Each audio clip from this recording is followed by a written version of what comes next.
बिस्मिल्लाहिर्रहमानिर्रहीम। अस्सलाम वालेकुम। आज 17 अप्रैल है और दिन है एतवार का। आज दो ख़बरों पर बात करेंगे। एक तो जंग अखबार ने एक इतना बड़ा इंकशाफ किया है जिसने सबको हैरान कर दिया है, और मेरा भी क्योंकि ताल्लुक़ पंजाब से है तो पंजाब के क्योंकि वज़ीर आला बने हैं हमज़ा शहबाज साहब, तो हमारे लिए बड़ा एक हमें बताया गया है कि ये कितना बड़ा एज़ाज़ है पंजाब के लिए। और उनकी शख्सियत के बारे में जो जंग अखबार ने फ्रंट पेज पर इंकशाफात किए हैं वो बड़े हैरान कुन हैं, और उन्होंने जिस तरह से जस्टिफाई करने की कोशिश की है, जिस तरह से उन्होंने सलाहियतें बताई हमज़ा शहबाज की, वो बड़ी दिलचस्प है, वो मैं आपके सामने रखता हूँ। दूसरा यह है कि एक बंद फाइल जो है वो खोली गई है इमरान खान पर आसाबी वार के लिए। जंग अखबार ने फ्रंट पेज पर आज खबर लगाई है, नवाज शरीफ हमज़ा को अपना और शहबाज शरीफ का मुतबादिल समझते थे, MNA रह चुके गाना भी गा लेते हैं। ज़बरदस्त है ना। ये उनकी सलाहियत बताई गई है कि फ़ख्र होना चाहिए पंजाब के 12 करोड़ लोगों को कि उनका एक ऐसा वज़ीर आला पंजाब बना है जिसको पुलिस के ज़रिए वज़ीर आला पंजाब मुसल्लत किया गया है, बनाया गया है मुनर्रिफ अरकान के ज़रिए, जो गाना भी गा लेते हैं। ये बहुत बड़ी उनकी क्वालिफ़िकेशन है, बहुत बड़ी उनकी सलाहियत है। ये कोई छोटी बात नहीं है कि गाना भी गा लेते हैं। कितने लोगों के पाकिस्तान में जो गाना गा लेते हैं, बहुत बड़ी बात है। और अंदाज़ा लगाएं, इमरान खान ऐसे नहीं कहते, वो ठीक कहते हैं कि हमारी अंदाज़ा लगाएं, बजाय इसके कि कोई शर्मिंदगी होती, मीडिया इस पर सवाल उठाता कि बाप वज़ीर आज़म बन गया है, बेटा वज़ीर आला बन गया है, पार्टी में कोई और बंदा नहीं है, 40-40 साल जिनका तजर्बा है पार्टी में, जिनकी उम्र जिनका सियासी तजर्बा हमज़ा शहबाज की उम्र से ज़्यादा होगा, उनके होते हुए हमज़ा शहबाज को वज़ीर आला बना दिया गया। और ये मनी लॉन्ड्रिंग के मुलजिम हैं, ज़मानत पर रिहा हैं, शहबाज शरीफ भी ज़मानत पर रिहा हैं, और किस तरह से इनको मुसल्लत किया गया, किस तरह से ज़मीर फरोशी और किस तरह से कीमतें लगाकर इनको बनाया गया। इस पर सवाल उठाने के बजाय आवाम को बताया जा रहा है कि आपको फ़ख्र होना चाहिए। तो ये जनाब आगे लिखा गया है कि वज़ीर-ए-आज़म शहबाज शरीफ के साहबजादे हमज़ा शहबाज को सियासत में लाने वाले उनके ताया नवाज शरीफ हैं। इब्तदा से ही नवाज शरीफ का ख्याल था कि हमज़ा शहबाज नई नस्ल में से ये सलाहियत रखते हैं कि वो बाप और ताया की जगह ले सकें, लेकिन हालात ने ऐसा रुख इख्तियार किया कि उन दोनों के होते हुए वो ना सिर्फ सियासत में उभरे बल्कि वज़ीर आला पंजाब बन गए। नवाज शरीफ हमज़ा को अपना और शहबाज शरीफ का मुतबादिल समझते थे, MNA रह चुके गाना भी गा लेते हैं। शुरू में नवाज शरीफ का मरियम नवाज को सियासत में लाने का इरादा ना था, लेकिन सियासी और मुल्की हालात ने उन्हें भी सियासत में आने पर मजबूर कर दिया, जिस तरह बेगम कलसूम नवाज सियासत में आ गई थी। हमज़ा शहबाज बुनियादी तौर पर धीमे मिजाज के और एतदाल पसंद सियासतदान है। ये तारीफ़ें सुनते जाएँ। आगे मैं साले जाफ़र साहब की भी एक ख़बर आपके सामने रखूँगा जिसमें उन्होंने बताया है कि जो शाहिदा अख्तर साहबा हैं, जो कि मेरे ख्याल है रिश्तेदार भी हैं मौलाना फजल रहमान साहब की, जो डिप्टी स्पीकर बनाई जा रही हैं, वो उन्होंने शान बयान किया। ये देखें किस तरह से जंग अखबार कसीदा गोई करता है, शान बयान करता है शरीफ ख़ानदान की, उनसे जुड़े लोगों की, और इनसे वाबस्ता सहाफ़ी अटैक दूसरों पर करते हैं कि ये ट्विटर ट्रेंड आप PTI का इस्तेमाल कर रहे हैं, ये PTI के सपोर्टर हैं, वर्कर हैं। अपने अखबार की औकात तो देखो, अपने अखबार की सूरत हाल तो देखो, अपने ग्रुप की हरकतें तो देखो, फिर दूसरों पर बात करना। आगे लिखा गया है कि हमज़ा शहबाज बुनियादी तौर पर धीमे मिजाज के और एतदाल पसंद सियासतदान हैं। वो नवाज शरीफ के सियासी नज़रियात से ही वो नवाज शरीफ के सियासी नज़रियात से ही उन्हें बल्कि लबो लहजे से भी मुतासिर हैं। वो नवाज शरीफ के सियासी नज़रियात से ही नहीं बल्कि लबो लहजे से भी मुतासिर हैं। हमज़ा शहबाज अपना काम खामोशी और किसी शोर शराबे के बगैर करते हैं। नवाज शरीफ और शहबाज शरीफ इन पर बदतदरीज काफ़ी भरोसा करने लग गए थे। इनकी जिम्मेदारी होती थी कि वो मुस्लिम लीग के अरकान असम्बली और अहदेदारों से रब्ते रखें, उनके फंड्स और कामों की वो रिपोर्ट्स तैयार करते थे। इसलिए अरकान असम्बली से उनके गैर रवाबित हो गए। बतौर वज़ीर आला 197 वोट लेना भी इस अमर की अक्कासी करता है। बार बार कहूँगा, हर वीडियो में कहूँगा, हर ट्वीट में कहूँगा, हर रोज़ कहूँगा कि जब पिछले 6 महीने की 17 नवंबर से अब तक जो चीज़ें हो रही हैं, जब ये किस्सा खुलेगा, जब ये कहानियाँ खुलेंगी, जब ये असल बातें सामने आएंगी, जब कोई किताब लिखेगा, जब कोई इंटरव्यू देगा, जब कोई इंकशाफात करेगा, जब कोई ज़बान खोलेगा, जब कोई मुँह खोलेगा, पता चलेगा कि ये 197 बंदे किसने पूरे करके दिए थे, क्यों ये पूरे हुए थे, कैसे ये पूरे हुए थे, क्यों हमज़ा शहबाज को पंजाब देना ज़रूरी था, क्यों शहबाज शरीफ को अक्टूबर तक वज़ीर-ए-आज़म रखना ज़रूरी था। ये जब किससे खुलेंगे सबको पता चल जाएगा। फिर बिलावल साहब की ये वीडियो वो चलेगी जिसमें बिलावल साहब हंसते हंसते असम्बली में दाखिल हो रहे हैं कि आज सिलेक्टेड से जान छूट गई है।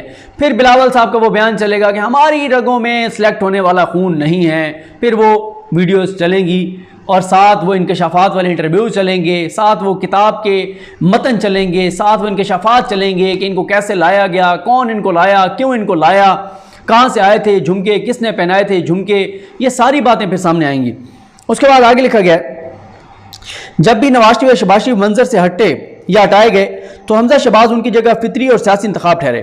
उन्होंने कई अहम मौके पर बड़े बड़े जलसे किए। उनके ज़िमनी इंतखाबात में ख़ुसूसी ड्यूटी लगाई जाती थी कि वो हल्के को संभालें और मुस्लिम लीग को कामयाब करें, और ऐसा ही होता था।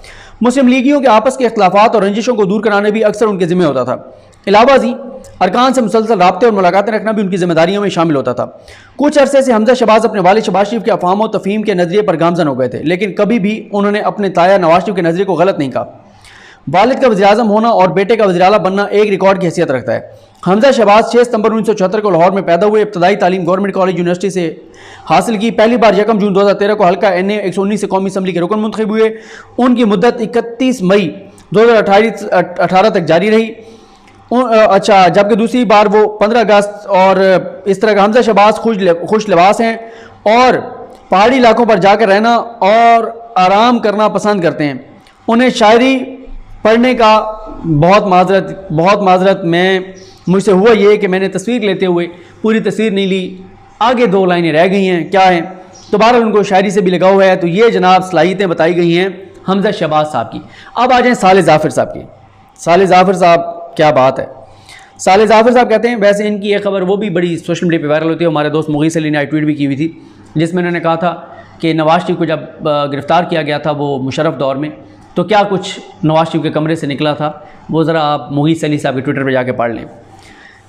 अच्छा, साले ज़ाफ़िर साहब अपनी खबर में एक जगह जाके लिखते हैं, मुबस्सिरीन का कहना है कि आइंदा आम इंतखाबात में पाकिस्तान मुस्लिम लीग नून की मुहिम की क़यादत खुद नवाज शरीफ करेंगे।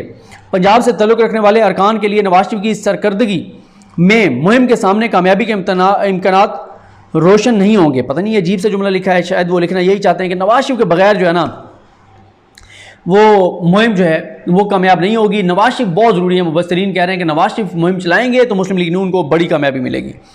आगे आ जाए जनाब। अच्छा, इस दौरान पता चला है कि जमीयत उलमा इस्लाम की मोहतरमा शाहिदा अख्तर अली खान को कौमी असम्बली का डिप्टी स्पीकर मुंतखब कराने का हुकूमत ने असूली फैसला कर लिया है। इस बारे में हुक्मरान इत्तेहाद में शामिल जमातों के दरमियान मुफाहमत तय पाई गई है। तो है कि आइंदा मंगल को इस मनसब का हलफ उठा लेंगी। शाहिदा अख्तर अली खान का तल्लुक KPK के सरकर्दा मजहबी घराने से है। वो हद दर्जा शाइस्ता मिजाज और पढ़ी लिखी खातून है। तो ये जनाब इस तरह की है। अब आ जाएँ उस बात पर कि देखें, इमरान खान साहब ने असम्बली से इस्तीफ़े दिए, उनके 123 अरकान ने इस्तीफ़े दिए। अब राजा परवेज़ अशरफ साहब जो कि स्पीकर बने कौमी असम्बली के, उन्होंने वो बंद फाइल खोल दी है। और साथ ही या सादिक हों, मौलाना फजल रहमान के बेटे असद महमूद हों, सब ये मुतालबा कर रहे हैं कि ये तहरीक इंसाफ के जो है वो जो इस्तीफ़ों वाली फ़ाइल है वो खोलें और एक एक करके बुलाएं और ज़ीरो से वो प्रोसेस स्टार्ट करें। उसकी वजह यह है कि इस वक्त इमरान खान पर असाबी वार करने हैं, इमरान खान को कमज़ोर करना है, क्योंकि इमरान खान जिस स्पीड से आवाम में उनका बयानिया बिक रहा है, आवाम ख़रीद रही है, आवाम में पेनिट्रेट कर रहा है, आवाम लब्बैक कह रहे हैं, वो बहुत परेशान कुन है, बहुत से ताकतवर हलकों के लिए परेशान कुन है। और इस वक्त सब सर जोड़कर बैठे हैं कि इमरान खान की रफ्तार को कैसे रोकना है, कैसे इनकी स्पीड स्लो करनी है। उसमें एक मनसूबा यही है कि इस्तीफ़े दोबारा खोले जाएँ। इस दौरान तहरीक इंसाफ के अरकान असम्बली को कॉल्स की जाएंगी, कॉल्स करके उनको कहा जाएगा कि आप इस्तीफ़ा ना दें। किसी को थ्रेट किया जाएगा, किसी का मिन्नत तरला किया जाएगा, किसी को कोई और लालच दिया जाएगा, और कोशिश की जाएगी कि जितने अरकान असम्बली को मैनेज किया जा सकता है उनको मैनेज किया जाए और उनको कहा जाए कि आप इस्तीफ़े ना दें, ताकि इमरान खान ने जो 123 अरकान असम्बली के इस्तीफ़े दिए हैं इनको प्रोसेस में डाल दिया जाए। कोशिश की जाए 10, 15, 20, 25, 30, 40 जितनों को थ्रेट करके, कॉल्स करके, लालच दे के, किसी तरह से मिन्नत तरला करके उनको मैनेज कर लिया जाए कि आप इस्तीफ़े ना दें। इससे होगा ये, जब एक बंदा कहेगा मैं इस्तीफ़ा नहीं देना चाहता, मीडिया पे पूरी एक हाइप क्रिएट की जाएगी, वो जनाब एक बंदा पीछे हट गया, 2 पीछे हट गए, 3 पीछे हट गए, एक आसाबी दबाव जलसों से तवज्जो हटाने के लिए। लेकिन इस वक्त इमरान खान इन 123 पे भी इन्हिसार नहीं कर रहा। इमरान खान इस वक्त इन्हिसार कर रहा है अवाम पर, करोड़ों लोगों पर, लाखों लोगों पर जो इस वक्त उनके जलसों में आ रहे हैं, जो पूरे पाकिस्तान में निकल रहे हैं, जो पूरी दुनिया में निकल रहे हैं। इस मौके पे जो इमरान खान से पीछे हटेगा उसके साथ वही होगा जो मुनहरिफ अरकान के साथ हो रहा है। 43 रोज़ हो चुके हैं वो अपने हलकों में नहीं गए, अपने घरों में नहीं गए, उनकी फैमिलीज नहीं निकल पा रही, उनके बच्चे नहीं निकल पा रहे, उनके बहन भाई नहीं निकल पा रहे। क्यों? ये नहीं है कि खुदा न खासा उनके ऊपर हमला हो जाएगा, वैसे ही लोग पूछेंगे कि अच्छा लोटों के जो है वो तुम रिश्तेदार हो, और लोग सवाल करेंगे, और ख़ास तौर पे वो लोग सवाल करेंगे जिन्होंने उनको वोट दिया था बल्ले के ऊपर और इमरान खान के नज़रिए के ऊपर, इमरान खान की मंशूर के ऊपर कि वो इमरान खान नवाज शरीफ और असद जरदारी का एहतसाब करेंगे। लोग पूछेंगे कि हमने वोट इसलिए तुम्हें दिया था तुमने हमारे वोट का क्या किया? गद्दारी की, मैंडेट के साथ गद्दारी की। तुमने जाके नवाज शरीफ और जरदारी के साथ मिलकर इमरान खान को गिरा दिया। सवाल तो होगा, सवाल तो लोग करेंगे। हाँ, पुरअमन होना चाहिए, तशद्दुद नहीं होना चाहिए, ये बहुत गलत बात है। वो इनके साथ भी वही होगा। अच्छा, ये इमरान खान असम्बली से चले गए तो आपको तो खुश होना चाहिए। मौलाना असद महमूद भी कह रहे हैं मौलाना फजल रहमान के साहबजादे कि इनके इस्तीफ़े जो है वो देखें।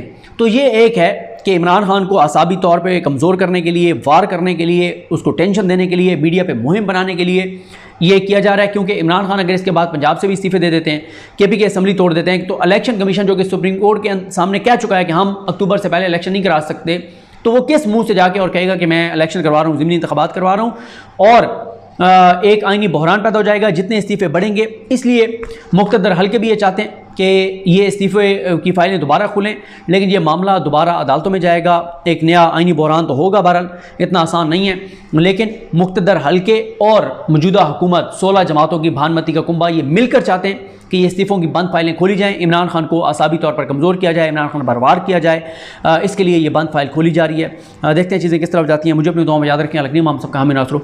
अल्लाह हाफ़िज़।